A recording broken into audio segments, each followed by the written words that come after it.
ओम नमो भगवते वासुदेवाय नमः। आज इस वीडियो में हम भाई दूज की कथा सुनेंगे। भैया दूज पर्व कार्तिक मास के शुक्ल पक्ष की द्वितीय तिथि को मनाया जाता है।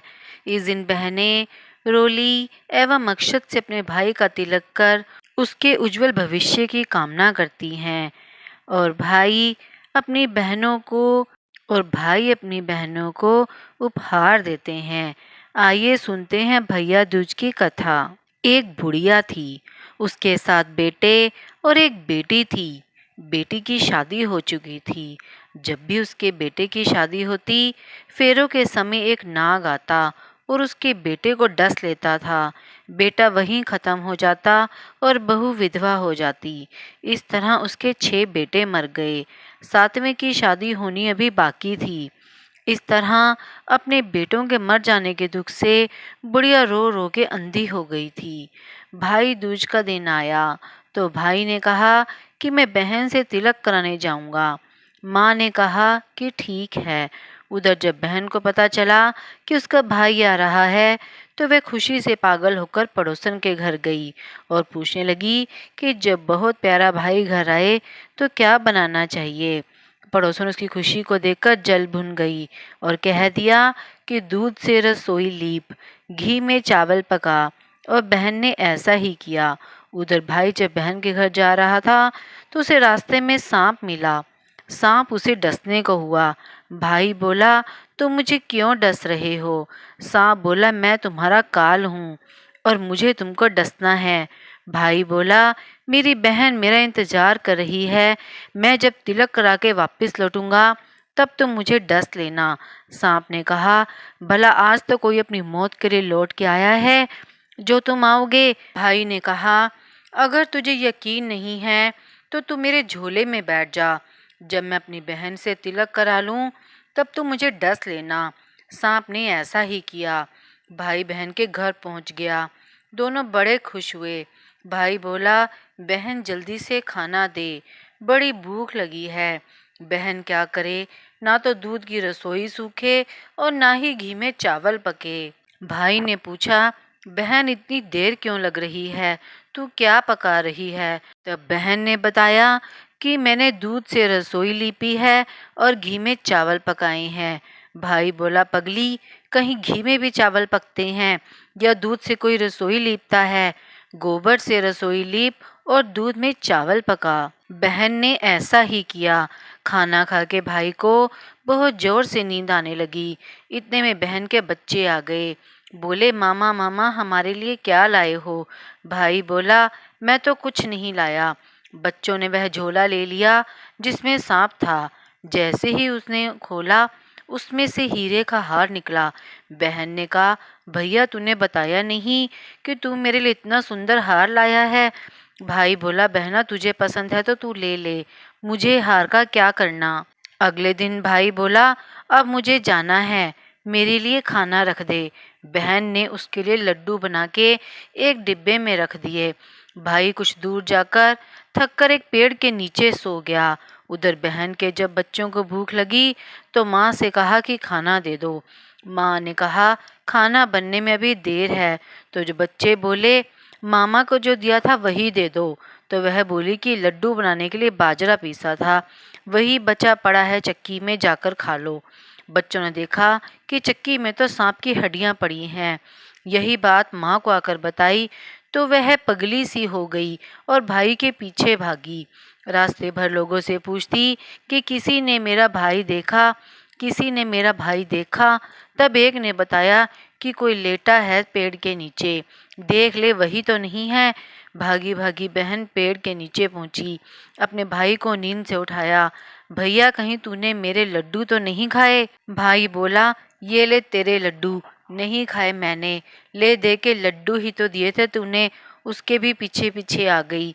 बहन बोली, नहीं भाई, तू झूठ बोल रहा है, जरूर तूने खाया है, अब तो मैं तेरे साथ चलूंगी। भाई बोला, चल बहन मेरे साथ चल। चलते चलते बहन को प्यास लगती है। वह भाई को कहती है कि मुझे पानी पीना है। भाई बोला, अब मैं यहाँ तेरे लिए पानी कहाँ से लाऊं? देख दूर कहीं चील उड़ रही है, चली जा, वहाँ शायद तुझे पानी मिल जाए। तब बहन वहाँ गई और पानी पीकर जब लौट रही थी तो रास्ते में देखती है एक जगह ज़मीन में 6 शिलाएं गड़ी हैं और एक बिना गड़े रखी हुई थी। उसने एक बुढ़िया से पूछा कि ये शिलाएं कैसी हैं? उस बुढ़िया ने बताया कि एक बुढ़िया है, उसके 7 बेटे थे। 6 बेटे तो शादी के मंडप में ही मर चुके हैं, तो उनके नाम की ये शिलाएं ज़मीन में गड़ी हैं। अभी 7वें की शादी होनी बाकी है। जब उसकी शादी होगी तो वह भी मंडप में ही मर जाएगा, तब यह 7वीं शिला भी ज़मीन में गड़ जाएगी। यह सुनकर बहन समझ गई कि ये शिलाएं किसी और की नहीं बल्कि उसके भाइयों के नाम की हैं। उसने उस बुढ़िया से अपने 7वें भाई को बचाने का उपाय पूछा। बुढ़िया ने उसे बताया कि वह अपने 7वें भाई को कैसे बचा सकती है। सब जानकर वह वहाँ से अपने बाल खुले करके पागलों की तरह अपने भाई को गालियाँ देती हुई चली। भाई के पास आकर बोलने लगी, तू तो जलेगा, कुटेगा, मरेगा। भाई उसके ऐसे व्यवहार को देखकर चौंक गया, पर उसे कुछ समझ नहीं आया। इसी तरह दोनों भाई बहन अपनी माँ के घर पहुँच गए। थोड़ी समय के बाद भाई के लिए रिश्ता आने लगा। उसकी शादी तय हो गई। जब भाई को सेहरा पहनाने लगे तो वह बोली, इसको क्यों सेहरा बंधेगा? सेहरा तो मैं पहनूंगी, ये तो जलेगा। सब लोगों ने परेशान होकर सेहरा बहन को दे दिया। बहन ने देखा कि उसमें कलगी की जगह सांप का बच्चा था। बहन ने उसे निकाल के फेंक दिया। अब जब भाई घोड़ी चढ़ने लगा तो बहन फिर बोली, ये घोड़ी पर क्यों चढ़ेगा? घोड़ी पर तो मैं बैठूंगी, ये तो जलेगा, मरेगा। इसकी लाश को चील कौवे खाएंगे। सब लोग बहुत परेशान हुए। सब ने उसे घोड़ी पर भी चढ़ने दिया। अब जब बारात चलने को हुई तब बहन बोली, ये क्यों दरवाजे से निकलेगा? ये तो पीछे के रास्ते से जाएगा, दरवाजे से तो मैं निकलूंगी।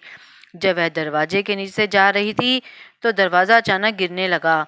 बहन ने एक ईंट उठाकर अपनी चुनरी में रख ली। दरवाज़ा वहीं का वहीं रुक गया। सब लोगों को बड़ा अचंभा हुआ। रास्ते में एक जगह बारात रुकी तो भाई को पीपल के पेड़ के नीचे खड़ा कर दिया। बहन कहने लगी, ये क्यों छाँव में खड़ा होगा? ये तो धूप में खड़ा होगा, छाँव में तो मैं खड़ी होंगी। जैसे ही वह पेड़ के नीचे खड़ी हुई, पेड़ गिरने लगा।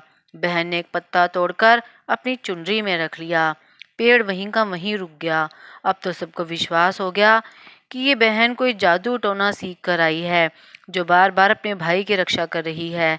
ऐसा करते करते फेरों का समय आ गया। जब दुल्हन आई तो उसने दुल्हन के कान में कहा, अब तक तो मैंने तेरे पति को बचा लिया, अब तू ही अपने पति और साथ ही अपने मरे हुए जेठों को बचा सकती है।